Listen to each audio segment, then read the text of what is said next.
Curbless shower. Well, almost.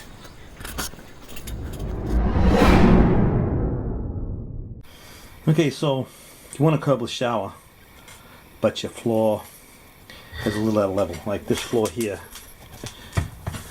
is a little bit out of level. It's not perfect level. So if you put, to have a curbless shower, your floor where the door swings has to be level. Otherwise, as you open the door, it's going to scrape on your tile and interfere with your tile. Or you have to leave the door up off the floor a little bit so it'll clear.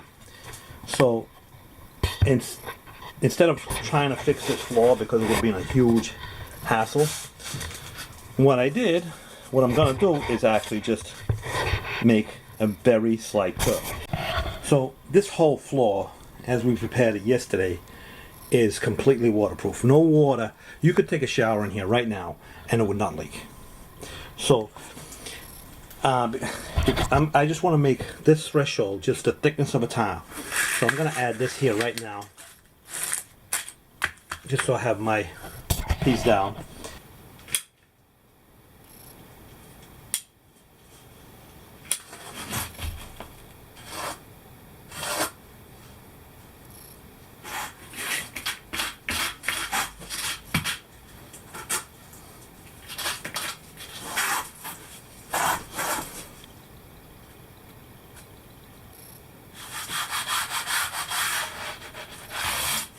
That's going to be the thickness of my tile, just the thickness of a tile.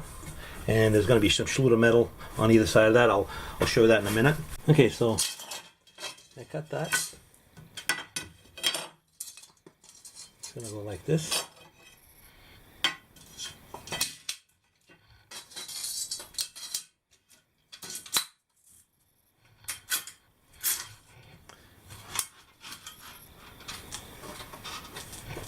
And that is going to be my curve, just like that.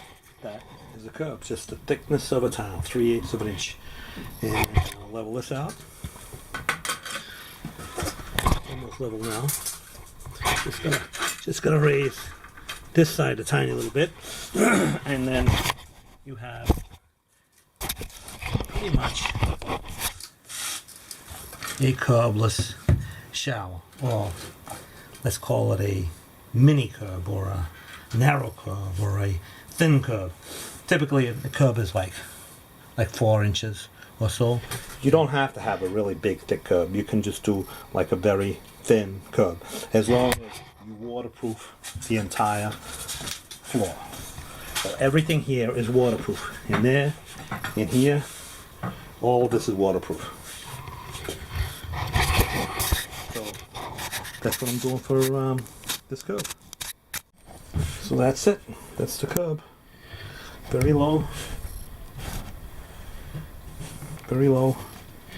and narrow.